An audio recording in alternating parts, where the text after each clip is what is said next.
that the court take questions 1 from Mr Moorhouse and question 2 from Mr Cretney together. The members concerned are content. Content. Agreed.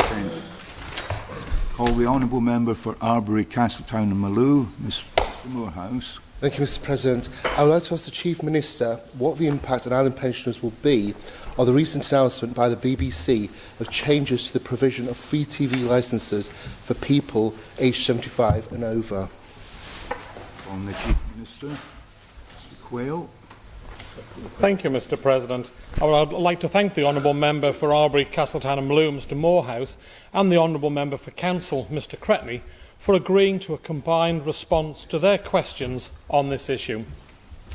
As honourable members know, the decision of the board of the BBC on funding a TV licence fee concession for the over 75s when the BBC takes over responsibility in June next year was announced on Monday the 10th of June.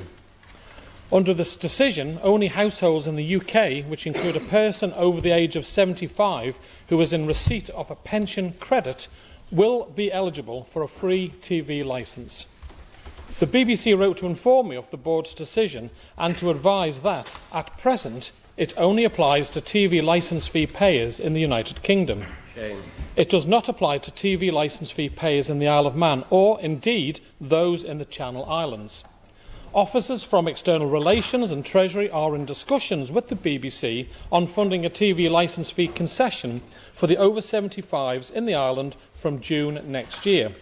But honourable members will appreciate that those discussions are at a very early stage.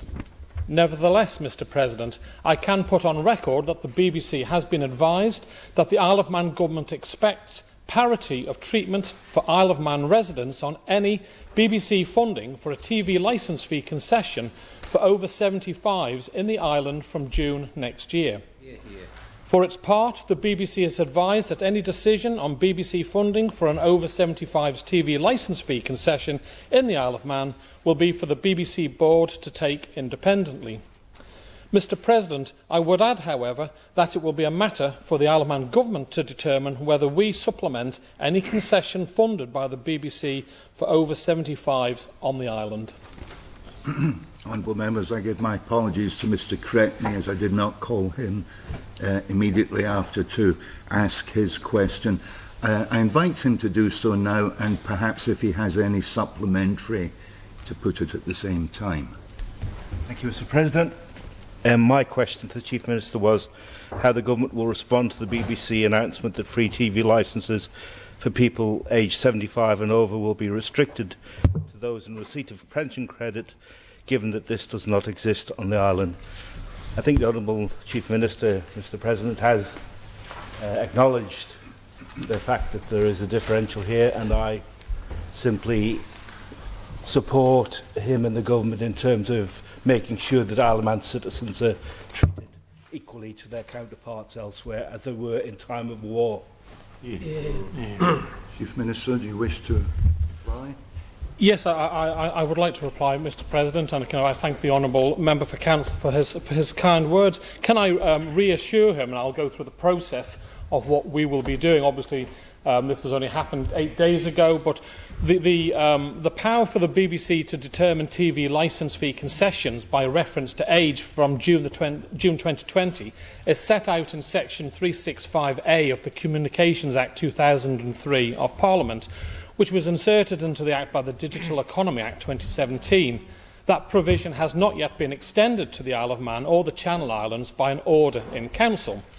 It was therefore the view of the BBC's legal advisers that the board does not currently have the power to make a determination for establishing a new concession for TV licence fee payers in the island.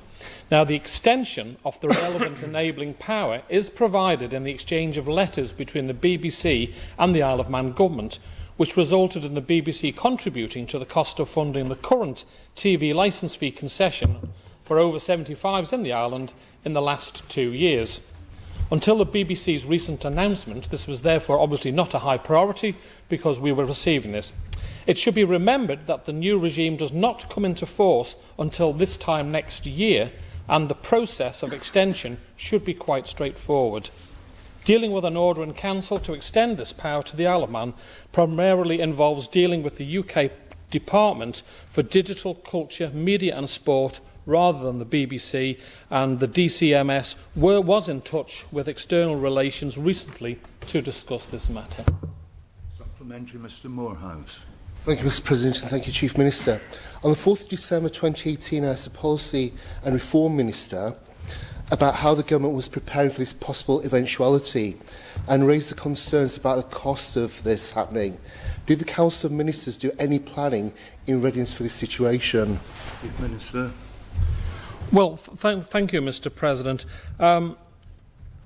I suppose for the last few years we have negotiated with the BBC that they pay a contribution towards the free over 75 licence for our residents of the Isle of Man, and I think the cost is about circa 850,000. Last year the BBC contributed 250,000, and the BBC is contributing 480,000 in this current year. Now, obviously, honourable members, until the dust has settled on this, we don't know how we will be handling the situation. What I don't want to say is that, yes, Tynwald fully will pay for everything when you may have a new Conservative leader in 2 months' time, because quite a few of the candidates have stated that they will insist that the BBC continues to fund this. So I think we have plenty of time, honourable members, to ensure that we come to a satisfactory conclusion for our over 75s, but I don't want to rush in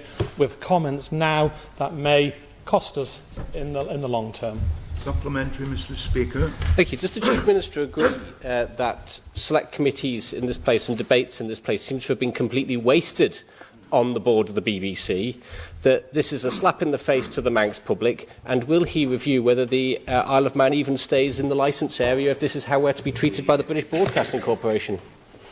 Chief Minister.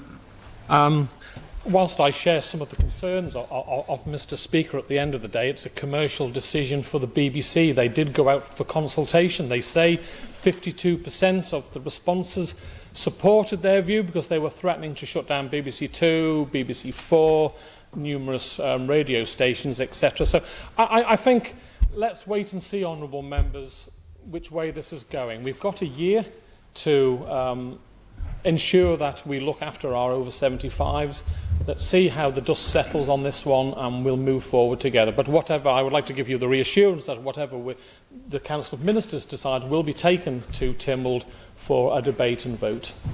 Honourable Member for Ramsey, Mr Hooper. Thank you very much, Mr President.